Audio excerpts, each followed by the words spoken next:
Hello, and welcome to the Bluegrass Sports Show, or The BS Show. We are two fat guys talking crap. We are the Dazzles of Fassel. I don't know where I was going. Go ahead. I'm Carl, I'm Barry. the animal. Today, we are coming at you with a requested video, good sir, I know you are, of overlooked players in the draft. So our top 5 best players to come out of the draft that were overlooked. Now, for me personally, What sport? NBA, sorry. Okay, thank you for clarifying. Me personally, I'm going all second-round draft picks. I'm not completely second-round draft picks. I am. All of mine were picked in the second round. Now, I want to clarify something. I'm not going to include guys like Clyde Drexler, Kobe, or Steve Nash, who were lottery to mid-first round picks who ended up being unbelievable players. At that point, Clyde Drexler really has the biggest claim to whatever at that point is being overdrafted, but Kobe is coming out of high school. Underdrafted. And, well, that's what I meant, underdrafted. Kobe is coming out of high school, and Steve Nash was coming out of Santa Clara. So, yeah, can't really give any credit there for Captain Canada being an underdrafted player. He come from a no-name school. Yep. And that's what happened at that time. Now, had a great career, but he's not on our list. Right. Not on mine. Okay. Would you like to start? It don't matter. It's up to you. Get right ahead. Whichever one. We'll allow thee. Okay. So at my number 5, here's where I've got Manu Ginobili. Okay. Yep. I've got Manu in there. I disagree. Placement or that he's in the top 5? Placement. Okay. Yeah, I've got Manu, but you ain't heard the rest of my list yet. Well, go ahead. I got Manu Ginobili in there. Now, you could easily see him topping my number 4. I just like my number 4 better. And I'll get to that later. But Manu was a key part of this Spurs dynasty. He wasn't a key part of the Spurs dynasty, but he was a key part of multiple championships. And he was, at times, a 6-man, times a starter, great scorer. I think he's one of the undervalued parts of that team, to be honest with you. That's what I think. I think he was flat out amazing. Manu Ginobili, hard worker, absolutely relentless. The bulk of my list is more modern to recent players. And the reason being for this, a lot of guys that were drafted lower back in the 60s, 70s, even partly 80s, it's whenever you had, especially in the 60s, 70s, you didn't have as many teams, and you would have like 5 or 6 rounds. Right. And it would just seem like it was much farther. Like Dan Issel was a 4th round pick, and Dan Issel was a fantastic basketball player. So it's hard to compare those players to these players. I believe then you could eliminate some of mine, and that's why I think you're going with older players, or I'm going with modern players, but we're going to have different lists. Right. At my number 5, I have Draymond Green. Okay. I've got Draymond at number 5. Draymond was the 35th overall pick. I'm unsure what year he was drafted, 2011 or 2012, one of the two. Ago. But with Draymond, what you've got, he was never projected to be for a bit, he was the 3rd head in the 3-headed monster that was Golden State. Now, with the addition of Durant, he's the 4th musketeer. But he was just his impact. He's a nightly triple-double threat. Yep. He is a top 10 player, arguably, in the league with his efficiency. Mm-hmm. Now, is he a top 10 player in the league with his overall skill all around?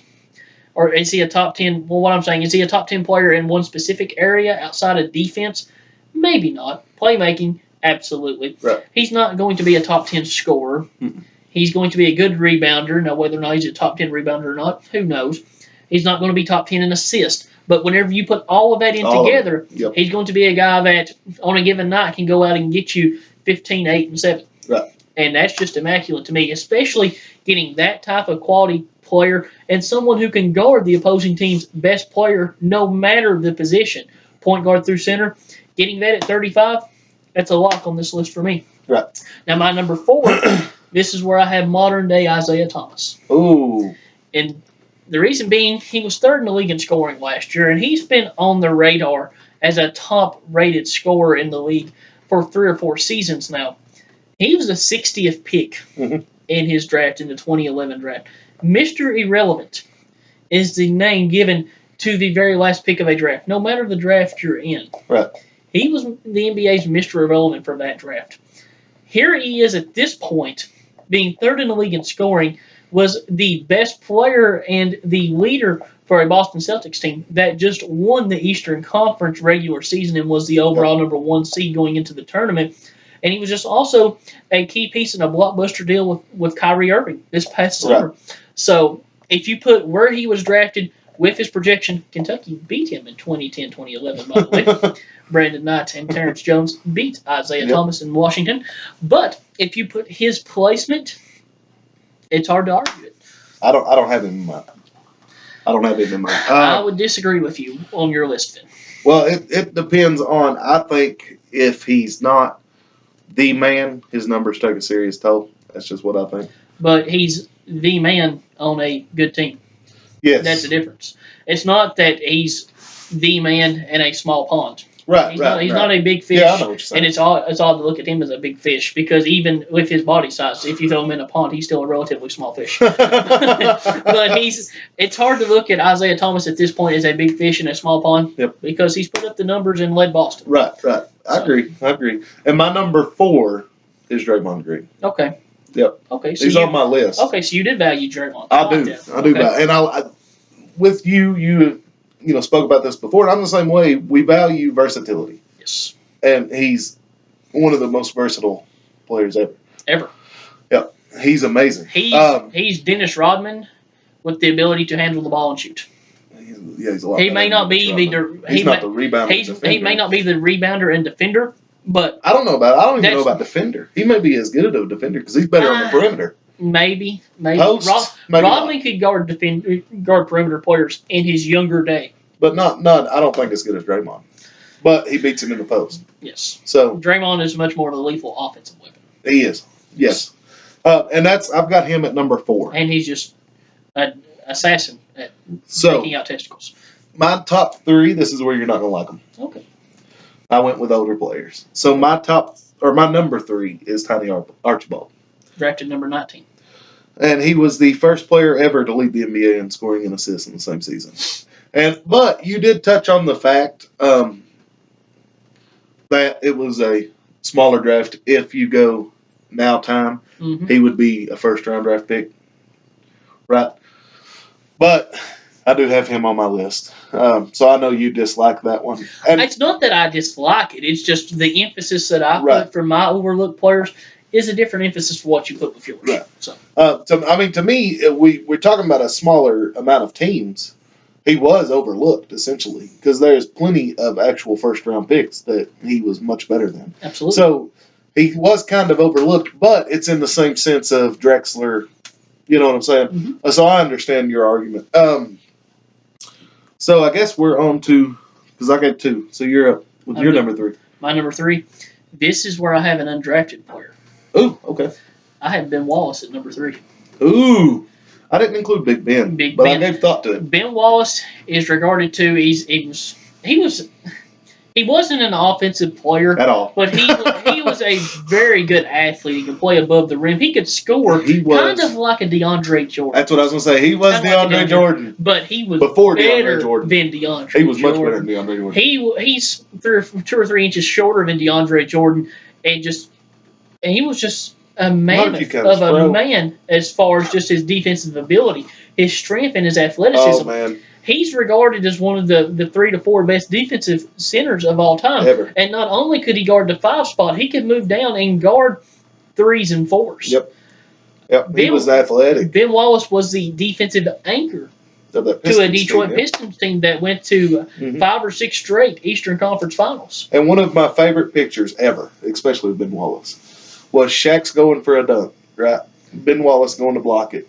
And they hit in the air, and the ball literally stops. Goes nowhere. Neither one of them's overpowering each other. It stops. A lasting image is him overpowering Shaq. He caught Shaq off balance, but still it's fantastic. It is fantastic. Whenever where he causes a jump ball with Shaq and causes Shaq to fall. At that point, it's just, Ben Wallace was a legitimate defensive Yes, stopper. he was. And he was someone that while players like Shaq could still score through, Shaq had to work a lot harder. And he contained Shaq. So just And how many people in Shaq's career can say that? Yep. So Ben Wallace, to me, deserves a spot on this. Now, number 2, I'm going French. I'm going with Tony Parker. He was drafted in the first round. He is my only first-round draft pick on this list. All right. Tony Parker drafted 29th overall by the San Antonio Spurs. Arguably one of the 3 best point guards of his generation. Yeah, I can see Tony that. Parker Arguably, being the floor general. Now, at one point in time, he would be my number 1. I love Tony Parker. I absolutely love Tony Parker. He was married to Eva Longoria. I mean, something's going right with Tony Parker. But with Tony Parker, you have the floor general. And not just out there like Avery Johnson was, just running the show. He's a primary piece to the offense. He's been an MVP candidate in his career. He's never won MVP. But he's a multi-time All-Star, multi-time All-NBA caliber player. Mm-hmm. You have him for, at this point, approximately 14, 15 years, the starting point guard for the San Antonio Spurs, the model of consistency. Right. Behind the helm of really Parker, 3 players, Parker, Ginobili, Duncan. The most successful trio in playoff history. Mm-hmm. They have more wins as a trio than any other trio in history.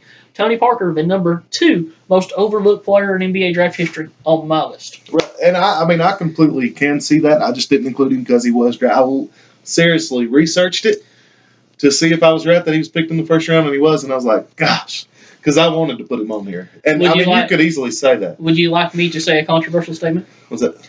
I would take the impact of what Tony Parker has given over Tiny Archibald. Ooh. That's just me. I take Tony. I don't know, but Tony Parker. That's easily, and you've got Tony higher on your list than I. Tony Parker, unbelievable finisher, a decent shooter from outrange, the pick and pop jumper, just running pick and rolls with Duncan all day, he's tough. coming off the screen in that mid-range shot. I'm not saying that, but he's tough. He and Steve Nash are the best finishing unathletic players in the history of the NBA. Unathletic. They're still athletic. Athletic as far as going. Their athleticism goes this way. It doesn't go this way. So at my number 2. And he's rich. And he has nice eyebrows. Yeah. At my number 2, this is where I got Willis Reed. Okay. I can get behind that. And once again, we had a different emphasis. Yeah, we had a different, Now, if I'm not mistaken, Willis Reed was drafted number 32, right? Maybe. I don't know. I think so. I think he was drafted number 32, and I might be mistaken on that. I may have switched him by number 1 on where they were drafted. But if he was drafted number 32, that would put him in today's time being a second-round pick. Yes. But this is a guy that's won Finals MVPs, won NBA MVPs, top 50 player, greatest player ever. I mean, now that was in the 90s, right? But still yet, Willis Reed was awesome. Willis Reed is the one selection that you've had on your list that I didn't have on mine that I would consider placing him in. Okay. I get Willis Reed. I like that. I don't know who you have at number 1, but go ahead and tell me. Okay, my number 1 is Alex English. Okay. Once again, Alex going over. Still a first round pick. He was number 23. And then? Yes. No, he wasn't. He was second round pick. I'm about positive Alex English was number 23. Now, I may be wrong. No, I think he was second round pick. Go ahead and talk about it, and I'll look it up. Okay. Just to get clarity for our viewers. Yeah. Now, if I'm wrong, then he's not on my list, essentially. And if that's the case, Ben Wallace makes my list. That was the one player. Just go ahead and talk about Alex English. Okay. So he's the first player ever to have 8 straight 2,000-point seasons. This man was a scorer. Yes, he was. And amazing scorer. He was really good at it. And we talk about Denver Nuggets. He may be the greatest player to ever play for the Denver Nuggets. This was my mistake. I misread. He was the 23rd overall pick in the second round. Okay. So, maybe Alex English should be on my list. That was my mistake. I simply misread. I thought for sure he's second pick. But. I thought he's the 23rd pick in the first. I still wouldn't take him over my number 1. Ooh. I don't know who your number 1 is, but he's really good. Alex English, to me, he was the first real predominant scorer because that's mainly what he did. Mm-hmm. And you didn't really see that before Alex English. Not somebody who just scored. My number 1 on this list, if he was a focal point of an offense or a team, I think he would be a 30,000-point career scorer. Ooh. But he's not been placed in that position in his career. Therefore, he's not been there. I've got Ginobili at number 1. Oh, you got Ginobili all the way up at number 1. 57th overall pick in the NBA draft. Yep. 6th Man of the Year award winner, multi-time All-Star, multi-time All-NBA team player as a 6th man. Right. He has started games for the Spurs, but he's never really been the San Antonio Spurs starting shooting guard. That's why I said both. But. That's why I'm saying with his role that he has been placed in his career, if he's a more featured player, for example, if you put him in Brandon Roy's shoes, what Brandon Roy was to Portland, if you put him maybe in a role similar to what Kevin Martin was in Sacramento early in his career, I think Manu Ginobili, while Brandon Roy is really good, but Manu is better. Manu Ginobili at one time was the second best shooting guard in the league. I would have taken Ginobili during his prime run with the Spurs before I would have taken Tracy McGrady at that time. Now, Tracy McGrady, early 2000s, where he was averaging 30 a game, no. But Tracy McGrady with Houston and just him being injured all the time, Ginobili was the second best player at his position, and the only person better was Kobe, who is the second greatest player at his position of all time. So, to me, I take Manu Ginobili to top this list. Ginobili, the third leg. And he's only third leg because he's the type of player who accepted that role. But that's who the Spurs wanted. A selfless player. All of them. He smacked a bat. I mean, that counts for something, automatically. Now, I absolutely acknowledge that I should have English and Willis Reed on my list. I would consider dropping maybe Draymond or Isaiah Thomas. I'd definitely drop Isaiah Thomas. And putting those two on the list, I can make it. I can easily see Ben Wallace being on that list, too. Yes, I honestly forgot all about Big Ben. Sorry, absolutely. Guys. Now, I will openly say I forgot about Willis Reed. I did not forget about Alex English. Yeah, you just... I just read. We're human. All exactly. Right. So, if I was to redo my list, I would probably drop Ben Wallace to 5. And then I would have English and Willis Reed at 3 and 4. So I would. Neither one of them above Parker. Huh? No, absolutely not. Dadgum. You got 2 on the same team at number 2 and 1. That just goes to speak to the front office of the San Antonio system. Well, yeah, I mean they're amazing. They're amazing at finding talent. At the coaching level of Greg Pop, baby. I would take Manu Ginobili and Tony Parker any day. If I got a backcourt duo in the history of the NBA, if I got any backcourt duo to build around, I'm taking Parker and Ginobili. I like it. I can't argue that. Like I said, the only reason I didn't even consider Parker was because he was picking first round. Now, they're in a given season, like Wall and Bill, Lillard, McCollum. Go back, you've got Richmond and Hardaway. You've got Isaiah and Joe. In a given season, Isaiah and Joe might be the only 2 that would rival that for me. But I'm taking Tony and Ginobili just as far as their longevity, how good they've been for so long, because of them. Not solely because of them. You've still got Kawhi Leonard here. You still had Tim Duncan there. But Ginobili they were key parts. Ginobili and Parker are all-stars. Yep, they were key parts. On a team that's been relevant for 20 years. Yep, they were very key parts in that. And, I mean, you can't argue that. You can't argue that. Now, I didn't look at it in a case of if Ginobili was here, right? I didn't argue that. Or I didn't look at it that way. That's the only reason he's lower. That's the only reason. I love Ginobili personally. Him and Draymond Green both. If I wasn't giving credit to past players, Ginobili is 40 years old and is still the 6th man for San Antonio Spurs. True. Rudy Gay may take that title from him this year as far as being the 6th man for the Spurs. Shouldn't. If Rudy doesn't start. I don't think he will. But still. You still got... Even if Rudy doesn't start. Parker's hurt. To me, Ginobili's still better. Parker's hurt. I don't know about that. I don't not at this stage in their career. But Parker's hurt and Ginobili's old, but they're still there. Ginobili's old. And they're still impacting just a contender. Like I said, the only reason Parker's not on here is because he was picked in the first round, that is a very late first round pick. Both of them are 4-time champions. Yep. But that's the only reason he's not on my list, honestly, Parker. And Ginobili, I could easily see you moving him up. I could easily see it. You know me, I'm a Spurs guy. My dad is too. He'll have you back on that one. So I like Draymond's versatility though, but he don't have the accolades that Parker or that Ginobili's got, or Parker, either one. He don't have those accolades, but he is 2-time champion. He is that, but he don't have the accolades that Ginobili's got. So I could easily see him topping Green. I think if Ginobili, with his skill and what he can do with the basketball, he's one of the 5 hardest players to guard in NBA history. And he's one of the 5 toughest and hardest working. Yes. He never quits. And he smacked a bat.